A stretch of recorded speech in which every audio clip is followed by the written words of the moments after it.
Hello to everyone. कैसे हैं आप सब? आशा करती हूँ आप सब अच्छे होंगे। मैं अंजलि चौधरी एक बार फिर स्वागत करती हूँ आपका मेरे YouTube channel Anjali education hub में। कैसी चल रही है आपकी तैयारी? कैसी प्रिपरेशन आप कर रहे हो? अगर किसी कंटेंट में कोई दिक्कत आ रही है तो प्लीज़ कमेंट बॉक्स में मुझे बताइएगा ज़रूर। मैं अपनी तरफ से आपको अच्छा से अच्छा मैटर प्रोवाइड करवा रही हूँ। आई होप कि मेरा मैटर आपको पसंद आ रहा होगा। और भी अगर आपको किसी को भी कोई किसी भी सब्जेक्ट में कोई इशू आ रहा है तो वो कमेंट सेक्शन में कमेंट छोड़ सकता है। मैं उसका जो भी इशू है वो सॉल्व करने की पूरी ट्राई करूंगी। तो आज लेके आई हूँ मैं आपके लिए एक नया टॉपिक। लास्ट क्लास में अपनों ने किया था कैलेंडर। आई होप कि जो कैलेंडर का फोबिया आपके माइंड में था, जो कैलेंडर से आपको डर लगता था, अब वो डर कुछ ना कुछ हद तक कम हुआ होगा, क्योंकि कैलेंडर के जो थ्योरेटिकल पार्ट है वो अपनों ने कवर अप किया है। अब अपने इसका प्रैक्टिस सेशन भी लेके आएंगे। थ्योरेटिकल जो पार्ट है उसको आप लोग प्रैक्टिस कीजिए, और ये थ्योरेटिकल पार्ट का प्रैक्टिस करने के बाद में जब आप लोग प्रैक्टिस सेशन में इन्वॉल्व होंगे तो आप लोग देखोगे कि जिन स्टूडेंट को कैलेंडर का फोबिया था, कैलेंडर से जो डरते थे कि कैलेंडर के क्वेश्चन हमसे कभी नहीं बन पाएंगे, उन्हीं बच्चों को से जब वो क्वेश्चन बन पाएंगे तो आप लोग उनका जो इंक्रीज उसका जो लेवल इंक्रीज होगा, कॉन्फिडेंस लेवल जो उनका इंक्रीज होगा वो बहुत अच्छे से होगा। तो मैं आशा करती हूँ कि जो मैंने इस पे वर्क किया है, आपको जो कंटेंट दिया होगा उससे अगर आपको बेनिफिट मिल रहा है तो इससे अच्छा एक टीचर के लिए कोई बात हो ही नहीं सकती। तो जैसे आपने कैलेंडर का फोबिया दूर किया था, वैसे ही हर सब्जेक्ट में, हर टॉपिक में, जिस भी टॉपिक से आपको फोबिया है उस टॉपिक को बार बार करें, अच्छे से करें। और ऐसा दुनिया में कोई चीज़ बनी नहीं है कि जो हमसे ना बन पाए, जो क्वेश्चन हमसे ना बन पाए, जो जॉब अपने लेनी है वो ना हमसे हो पाए, ऐसा कुछ भी नहीं हुआ। लेकिन उसके लिए आपको जरूरत है तो एक प्रैक्टिस की, दृढ़ संकल्प की, ताकि आप जो चीज़ आपको दिक्कत दे रही है उस चीज़ को आप अच्छे से सॉल्व कर पाए, आप उस पर वर्क करें, ताकि जो भी आपको प्रॉब्लम फेस कर रहे हैं आप, वो प्रॉब्लम आपकी खत्म हो जाए। तो चलते हैं आज एक नए टॉपिक की तरफ। आज रीजनिंग का ये टॉपिक जो है, ये आरएस ग्रुप डी से लेके ग्रुप ए तक का कोई भी एग्जाम क्यों ना हो, इसके 2 से 3 क्वेश्चन हर एग्जाम में आपको मिलेंगे। और ऐसा कोई एग्जाम नहीं है जिसमें इसके क्वेश्चन ना आए, क्योंकि ये एक ऐसा चैप्टर है, एक एक चैप्टर में 4 चैप्टर इंक्लूड है। Got it? समझ पा रहे हैं? एक चैप्टर में चैप्टर इस हिसाब से इंक्लूड है, इस हिसाब से सेट किया हुआ है इस चैप्टर को कि बहुत सारी चीजें एक ही चैप्टर में पूछ ली जाती है। तो ये चैप्टर ऐसा है कि आप अगर आरएस की भी तैयारी कर रहे हो तो इस चैप्टर से मिनिमम, अगर आरएस में भी देखा जाए तो 3 से 4 क्वेश्चन पूछे जाते हैं। और कई बार तो इस चैप्टर से एक क्वेश्चन देके 2-3 इसके आंसर पूछ लिए जाते हैं। तो आप लोगों ने इस चैप्टर को अच्छे से कवर अप करना है। ये चैप्टर है वही स्टेटमेंट दिया होता है, उनका कंक्लूजन, निष्कर्ष निकालते हैं। इसमें बहुत टाइप के इसी चैप्टर में जैसे मैं बता रही हूँ इसको पार्टीशन किया है। जैसे किसी में स्ट्रोंग आर्ग्यूमेंट हो गए, किसी में तर्क पूछ लिया, कहने का मतलब है चीज तो एक ही है, क्वेश्चन तो एक ही टाइप के होंगे, बट इसमें तरीके अलग अलग होंगे। किसी में इस टाइप के पूछेंगे कि उसमें फिक्स चीजें हैं कि हाँ अपने, किसी में तो अपने सोच सकते हैं, अनुमान लगा के बता सकते हैं कि ये गलत है ये सही है। किसी में ऐसा तर्क होगा कि स्टिक तर्क होगा, जो चीजें वर्बली या फिर जैसे मान लीजिए कोई कानून किसी चीज पे बना हुआ है उसके हिसाब से जो एग्जिस्ट है ना जो चीजें, उसी पे क्वेश्चन बनेंगे। कहने का मतलब इसमें काफी सारे टाइप हैं, तो अपने भी इस चैप्टर को उन्हीं टाइप के अकॉर्डिंग डिवाइड करते रहेंगे। मैं भी आपको इस चैप्टर के अंदर जो कथन और निष्कर्ष वाला, स्टेटमेंट वाला जो चैप्टर है रीजनिंग का, वो मैं आपको 3 या 4 पार्ट में करवाऊंगी। Got it? ताकि जितने भी पार्ट में जितने भी टाइप के क्वेश्चन इसमें पूछे जाते हैं वो सारे क्वेश्चन अपने कवर अप कर लें। क्योंकि इसमें क्या, गलती होने के चांसेस बहुत ज्यादा रहते हैं। वो गलती होने के चांसेस इसी वजह से रहते हैं बिकॉज इसमें पूछना तो वो कुछ चाह रहा है और आप जवाब कुछ दे आते हैं। कई बार वो साफ साफ आपको कहेगा कि इसके ये स्टेटमेंट दिया है, इस पे पूर्व अनुमान लगाइए या अपनी तरफ अपनी समझ के हिसाब से अनुमान लगाइए। ये वो आपको एग्जामिनर क्या आता है, डायरेक्ट साफ साफ शब्दों में देगा क्वेश्चन में, बट आप लोग क्या है उस चीज को अनदेखा कर देते हैं, और जिससे क्या है ये क्वेश्चन गलत होने के चांसेस पूरे हो जाए, पूरे पूरे चांसेस हो जाते हैं।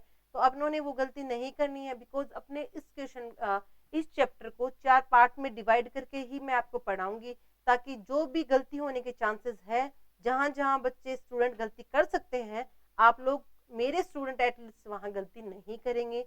सो आज का जो चैप्टर का स्टार्टिंग की जो हेडलाइन है ये है स्ट्रॉन्ग एंड वीक आर्ग्यूमेंट।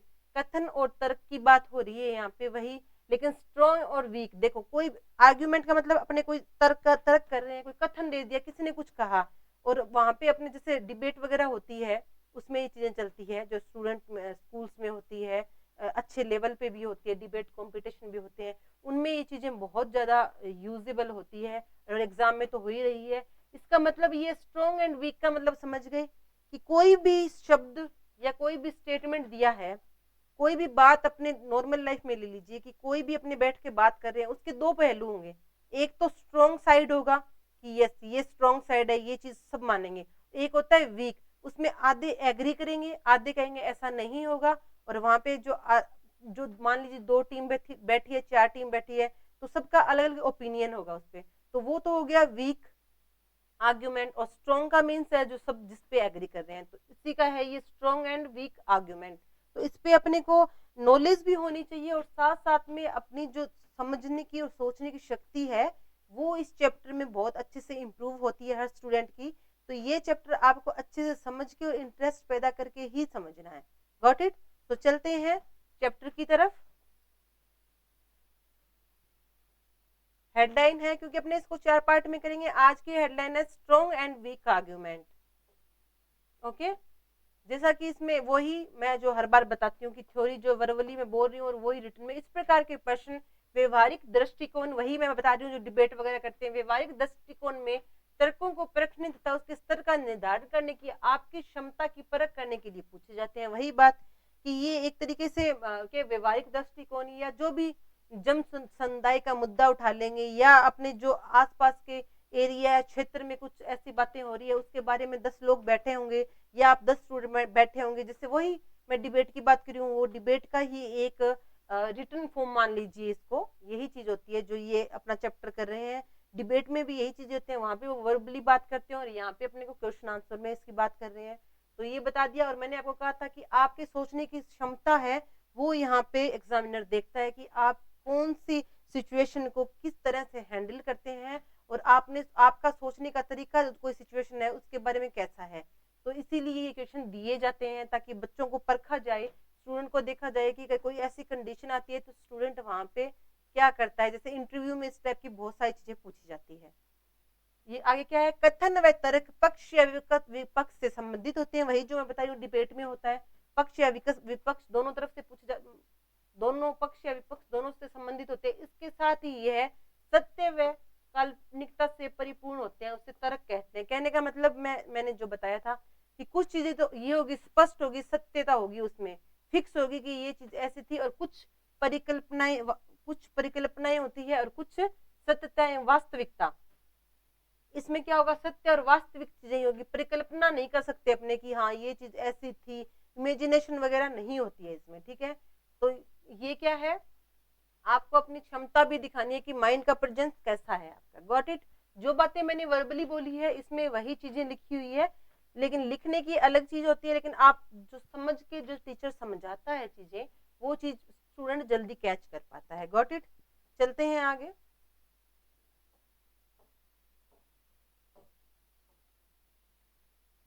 अब ये क्या है, निर्देशक, कहने का मतलब इसके बारे में कुछ दिया हुआ है, निर्देश दिए। महत्वपूर्ण प्रश्नों के बारे में निर्णय करते समय ठोस तर्क और निर्बल तर्क, वही स्ट्रॉन्ग एंड वीक आर्ग्यूमेंट। तर्क मतलब तर्क वितर्क जो ही बता रही थी मैं, आर्ग्यूमेंट होते हैं। इसमें क्या करते समय क्या होगा, एक तो क्या होगा ठोस आर्ग्यूमेंट मतलब स्ट्रॉन्ग आर्ग्यूमेंट, और दूसरा कौन सा होगा, वीक आर्ग्यूमेंट। जहां तक उसका उस प्रश्न से संबंधित हो, मतलब कहने का मतलब जो मान लीजिए कुछ स्टेटमेंट आ गए और उसके जो निष्कर्ष आ गए, कई बार ऐसे निष्कर्ष भी आते हैं जो स्टेटमेंट से कोई रिलेट ही नहीं करते, तो नॉर्मल सी बात है उसको तो अपने टिक कर ही नहीं सकते क्योंकि वो स्टेटमेंट से कोई लेना देना ही नहीं होता उसका। तो यही चीज इसमें बताई गई है। ठीक है, उस प्रश्न से संबंधित तो प्रभेद कर वांछनीय होता है। ठोस तर्क वे होते हैं जो किसी कम महत्वपूर्ण और प्रश्न से सीधे संबंधित नहीं होते हैं। ठोस तर्क वे होते हैं जो किसी कम महत्वपूर्ण और प्रश्न से सीधे संबंधित नहीं होते हैं। ठीक है, नीचे दिए गए हर एक प्रश्न में वही 2 तर्क, फर्स्ट और सेकंड 2 होंगे। आपको तय करना है कि कौन सा तर्क ठोस है और कौन सा तर्क निर्बल है। कहने का मतलब कौन सा जो आर्ग्यूमेंट है वो स्ट्रॉन्ग और कौन सा वीक है वो अपने को डिसाइड करना होगा। बिकॉज ये क्वेश्चंस इसीलिए दिए जाते हैं कि हम ये सिचुएशन को कैसे कैरी करते हैं, इसको कैसे टैकल करते हैं। Got it. अब देखिए फर्स्ट आ गया क्वेश्चन। अब ये देखिए कहने का मतलब उत्तर, कहने का मतलब जब भी क्वेश्चन पूछा जाएगा तो उसके अंदर उत्तर देने के लिए अपने को ये 4 चीजें दी होगी। क्या? क्योंकि फर्स्ट और सेकंड या थर्ड कितने भी वो स्टेटमेंट के कंक्लूजन निष्कर्ष दे सकता है, लेकिन उसमें क्या ये पूछा जाएगा केवल फर्स्ट सही है, केवल सेकंड सही, या तो फर्स्ट सही नहीं और नहीं सेकंड, या न तो फर्स्ट न ही सेकंड, दोनों सही है। इस टाइप के अपने को क्या मिलेंगे? ऑप्शंस मिलेंगे, जिससे क्या है अपने क्वेश्चन का आंसर दे पाएंगे। फर्स्ट क्वेश्चन है, अब इसमें समझ आ गया अपने को क्या करना था। मैंने आपको वर्बली बता दिया है कि किस चीज पे बेस्ड है, कैसे अपने को इसको समझना और आंसर देना है। फर्स्ट है कथन, क्या प्रयोगशाला प्रशिक्षण परीक्षण के बहाने से जानवरों को मारा जाना चाहिए? ये है स्टेटमेंट, ये अपने को क्वेश्चन दिया है और अपने को निष्कर्ष पढ़कर इसका आंसर देना है। क्वेश्चन है, क्या प्रयोगशाला परीक्षण के बहाने जानवरों को मारा जाना चाहिए? इसका तर्क मतलब इसका निष्कर्ष क्या है? हाँ, वे प्रचुर मात्रा में उपलब्ध है। सेकंड क्या है? नहीं, हम जीवन के हर मोड़ पर अहिंसा का समर्थन करते आए हैं। क्या कह रहा है ये? हाँ, वे प्रचुर मात्रा में उपलब्ध है। अब ये देखिए प्रयोगशाला के अंदर के प्रयोगशाला परीक्षण के बहाने जानवरों को मारा जाना चाहिए। ये पहले बात तो ये हम क्या जान मतलब प्रयोगशाला का मतलब होता है प्रयोगशाला करने से वैज्ञानिक जो प्रयोगशालाओं में प्रयोग करते हैं, जैसे स्टूडेंट साइंस लेते हैं, बायोलॉजी लेते हैं, उसमें उनको करना वो जरूरी होता है, क्योंकि बिना प्रयोगशाला के वो चीजें प्रैक्टिकल नहीं करेंगे तब तक वो क्या है उसमें परिपूर्ण नहीं होंगे, परफेक्ट नहीं होते हैं कोई चीज में। तो प्रयोगशाला में परीक्षण करना जरूरी होता है।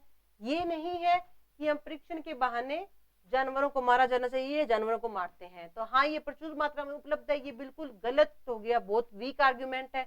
ये क्या मतलब है? ये कोई जरूरी थोड़ी है, ऐसे थोड़ी हो कि जानवर, ऐसे तो इंसान बहुत मात्रा में उपलब्ध होंगे, तो क्या इंसानों को भी मारा जाना लग जाएगा या फिर परीक्षण के बहाने? तो ये बिल्कुल गलत और वीक आर्ग्यूमेंट है। सेकंड है, नहीं, हम जीवन के हर मोड़ पर अहिंसा का समर्थन करते आए हैं।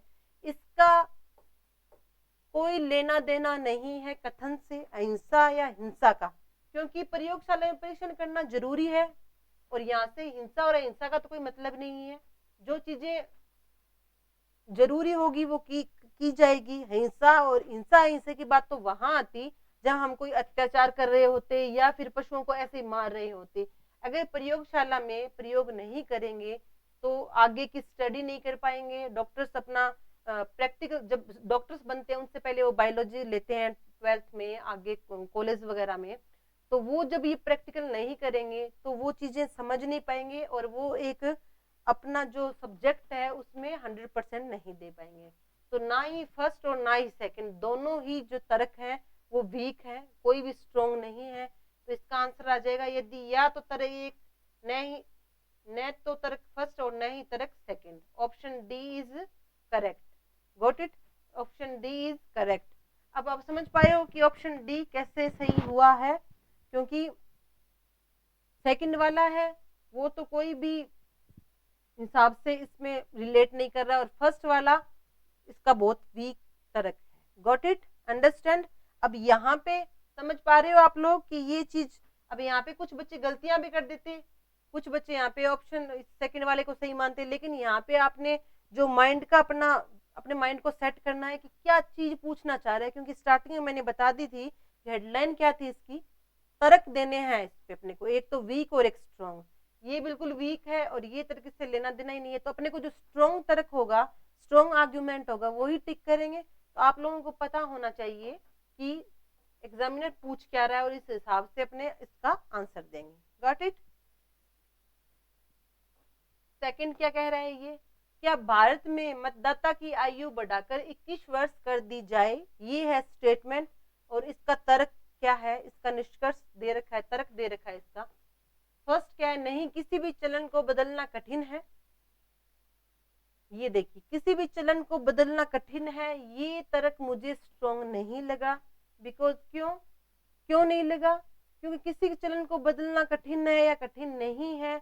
ऐसे तो गवर्नमेंट चेंज भी करती है आयु को, कभी बढ़ाती है कभी घटाती है, लेकिन किसी भी चलन को बदलना, चलन का कोई मतलब नहीं है। अगर गवर्नमेंट चाहेगी तो कुछ भी चीज चेंज कर सकती है। Got it? तो ये मेरे को स्ट्रॉन्ग बिल्कुल नहीं लगा, सॉरी, ये स्ट्रॉन्ग बिल्कुल नहीं लगा, ये बहुत वीक आर्ग्यूमेंट है। हाँ, आयु के साथ साथ लोगों में जिम्मेदारियों के एहसास और परिपक्वता का उच्च स्तर विकसित होता है।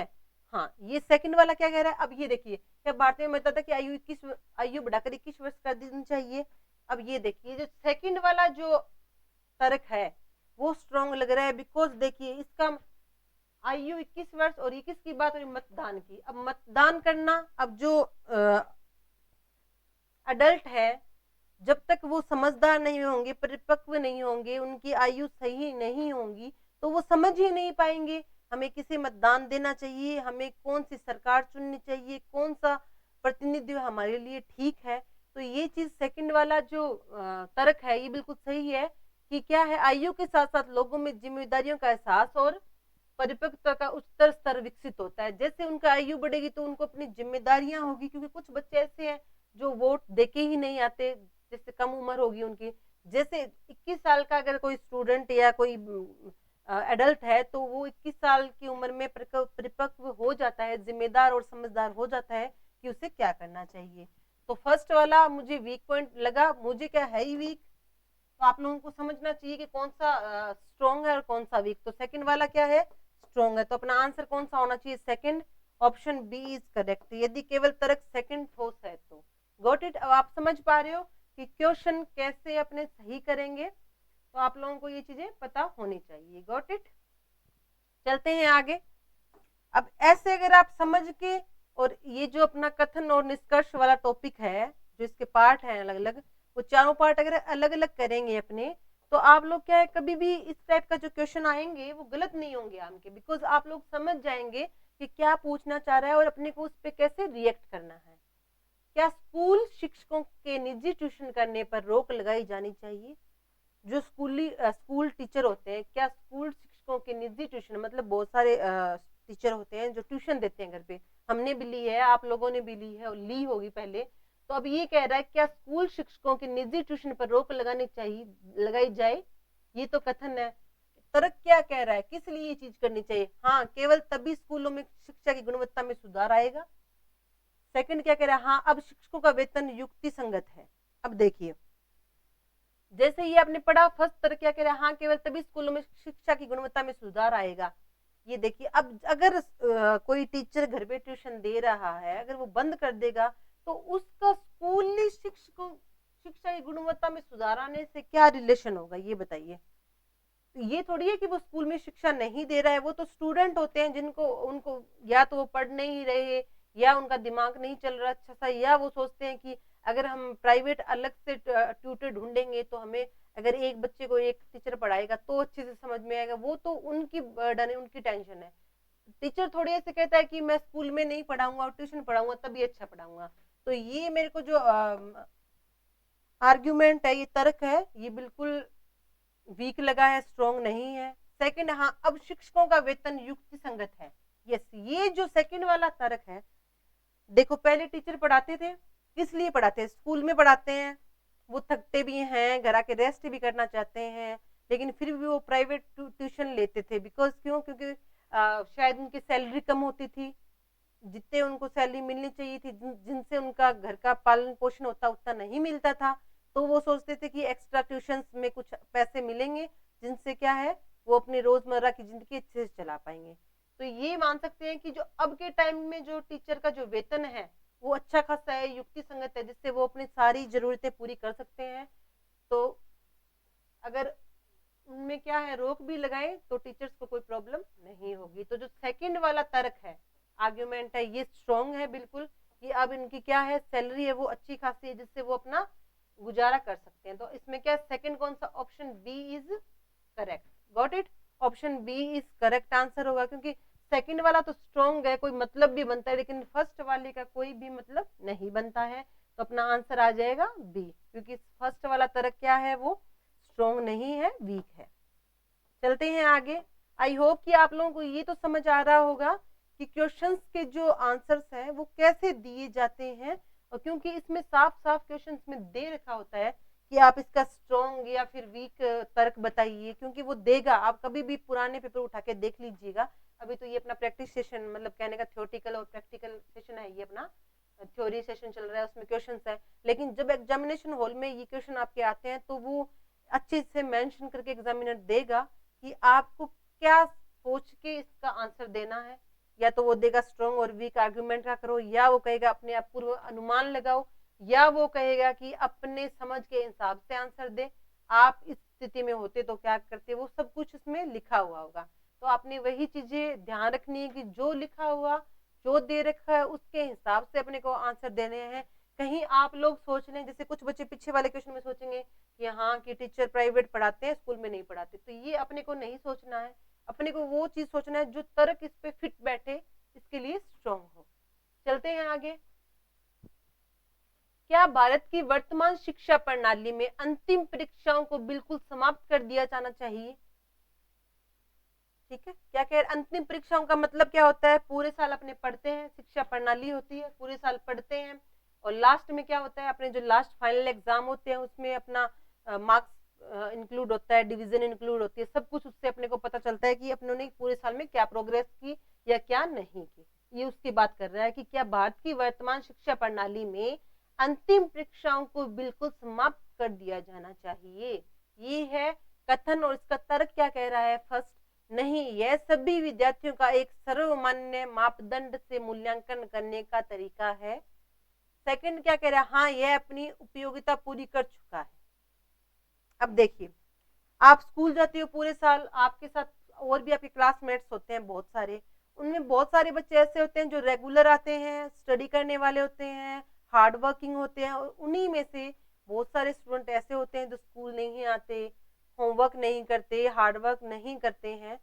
तो अगर लास्ट में एग्जाम ना हो, साल के लास्ट में फाइनल एग्जाम ना हो, तो जो हार्ड वर्किंग कर रहे बच्चे और जो हार्ड वर्क नहीं कर रहे हैं, जो बिल्कुल भी तैयारी नहीं कर रहे हैं, जो रेगुलर नहीं है, उन बच्चों में, इन दोनों बच्चों में फर्क क्या रह जाएगा? अगर एग्जाम ना लिया जाए तो सारे बच्चे बराबर ही हो गए। फिर जो अच्छे से मेहनत कर रहा है वो भी ऐसा, और जो मेहनत नहीं कर रहा है वो भी ऐसा।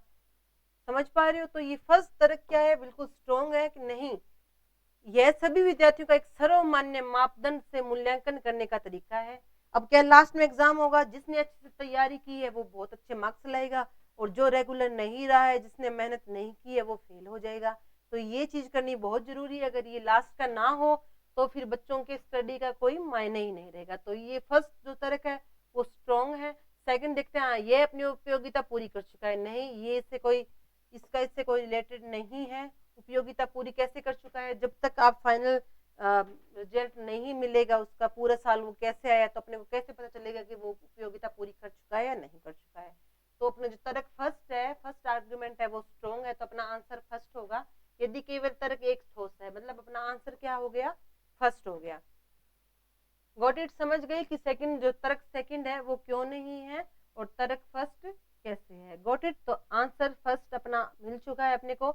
अब ऐसे अपनों को क्या है, बहुत आसानी से क्वेश्चंस के आंसर अपने दे रहे हैं, दिमाग में कोई कंफ्यूजन होनी नहीं चाहिए ना, क्योंकि आप एक दो बार पढ़ेंगे तो आप लोगों को पता चल जाएगा कि आप क्वेश्चन में क्या कर रहे हैं और क्वेश्चन में क्या एग्जामिनर आपको पूछ रहा है।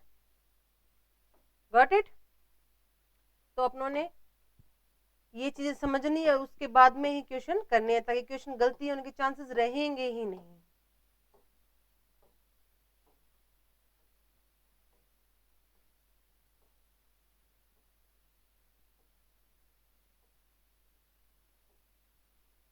Okay, got it? ये क्वेश्चन हो गया था। अब चलते हैं नेक्स्ट क्वेश्चन पे।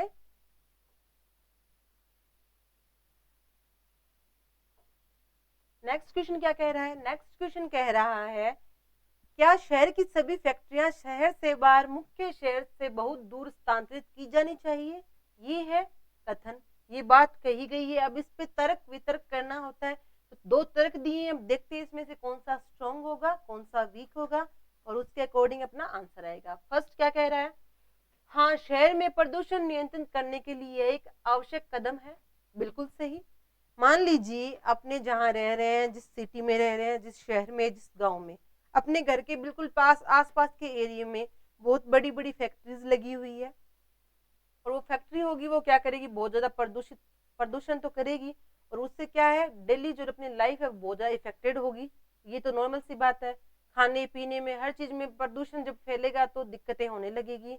और यही अगर गांव, अपने गांव या शहर से दूर बाहर की तरफ होगा तो ये अपने को कम इफेक्ट करेगी। तो तर्क फर्स्ट है वो सही लग रहा है कि हाँ शहर में प्रदूषण नियंत्रित करने के लिए यह एक आवश्यक कदम है।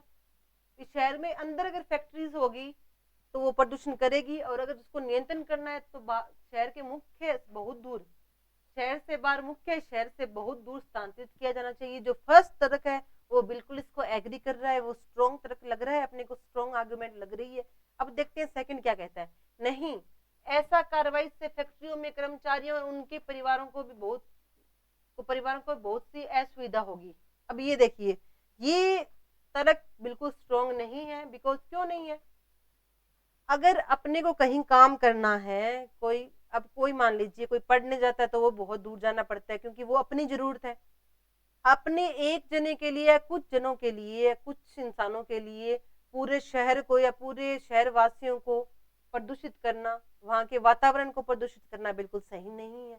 इनको दिक्कत होगी क्योंकि इनको काम चाहिए, वो उस हिसाब से अपनी सुविधा प्रोवाइड करवाएंगे, लेकिन इनके लिए सिर्फ शहर में प्रदूषित करना, शहरवासियों, सारे शहरवासियों को दिक्कत होना, ये चीज सही नहीं है। ये बिल्कुल स्ट्रॉन्ग इसका क्या है, आर्ग्यूमेंट नहीं है, ये इसका वीक आर्ग्यूमेंट है कि उनके कर्मचारियों को, परिवारों को बहुत सी असुविधा होगी। ऐसा नहीं है, अगर असुविधा होगी, उनको काम करना है तो कुछ असुविधा भी देखनी पड़ेगी, या फिर जो कंपनीज है वो उनको सुविधा प्रोवाइड करवाई, लेकिन उनके लिए सिर्फ पूरे शहरवासियों को, शहर को प्रदूषित नहीं किया जाता, क्योंकि शहर को साफ सुथरा रखना भी जिम्मेवारी है गवर्नमेंट की भी और सभी शहरवासियों की भी। तो इसका जो फर्स्ट तर्क है वो बिल्कुल सही होगा, तो इसका आंसर होगा ए, यदि केवल एक तर्क सही है। दूसरे तर्क से कोई स्ट्रॉन्ग आर्ग्यूमेंट नहीं निकल के आता, ये बहुत वीक आर्ग्यूमेंट है जो निकल के आया है कि शहरवासियों को जो भी दिक्कत हो रही है। Got it? तो समझ पा रहे हो कि ये बहुत नॉर्मल सी चीज है, जो क्वेश्चन बहुत, और बच्चे क्या करते हैं इसमें 90% क्वेश्चन जो ये टॉपिक है, ये तो अभी फर्स्ट पार्ट है इसका, स्ट्रॉन्ग और वीक आर्ग्यूमेंट, जो ये अपना कथन और निष्कर्ष वाला जो चैप्टर है रीजनिंग में, ये क्या है, बहुत बच्चे मैं बता रही हूँ 90% बच्चे गलत करके आ जाते हैं। पता नहीं क्यों गलत करते हैं, गलत करने वाली कोई चीज नहीं होती, साफ साफ सब कुछ मेंशन किया होता है क्वेश्चन में, फिर भी वो गलत करके आते हैं। तो अपने उसको ऐसा कुछ नहीं करना कि गलत करेंगे, अपने बिल्कुल भी क्वेश्चन को गलत नहीं करेंगे। इसको इस हिसाब से मैं पार्ट में डिवाइड कर रही हूँ कि जिस टाइप से क्वेश्चन इसमें बन सकता है और जो तर्क इसमें पूछ सकता है, चाहे वो अनुमानित हो, चाहे वो स्ट्रॉन्ग या वीक तर्क पे हो, किसी भी टाइप का हो, चाहे वो लॉजिकली हो, कैसे भी हो, अपने हर एक जो पार्ट है इसका वो अच्छे से कवर अप करेंगे, ताकि जो स्टेटमेंट और निष्कर्ष और कथन और निष्कर्ष, स्टेटमेंट और कंक्लूजन वाला जो चैप्टर है रीजनिंग में, वो आपका गलत ना हो। क्योंकि इस चैप्टर से ग्रुप ए से लेके ग्रुप डी तक हर एग्जाम में 3 से 4 क्वेश्चन पूछे जाते हैं, और 7 या 8 नंबर का क्वेश्चन का मतलब है बहुत मायने रखता है आपके एग्जाम में। तो आपने ये गलतियां नहीं करनी है। आई होप कि आपने ये किया है तो आज समझ पा रहे होंगे कि आप कहाँ गलतियां करते थे पहले इस टाइप के टॉपिक में। तो इसी के साथ की जो नेक्स्ट पार्ट है वो नेक्स्ट क्लास में मैं लेके आऊंगी, ताकि आप लोग जो सारे पार्ट कवर अप हो जाएंगे इस टॉपिक के, ये जो स्टेटमेंट और कंक्लूजन, कथन और निष्कर्ष वाले 3-4 पार्ट लेके आऊंगी मैं इसके, अलग अलग जो भी इसमें बन सकते हैं। और वो सारे पार्ट जब हो जाएंगे तो कंबाइंड एक अपने प्रैक्टिस सेशन रखेंगे, जिससे आपको पता चलेगा कि आप कहाँ गलतियां करते हो। क्योंकि जब अभी तो अलग अलग है और जब साथ में क्वेश्चन आएंगे ना, तब गलती होने के चांसेस ज्यादा रहते हैं। तो आज की क्लास यहीं तक। Till then have a nice day. Thank you.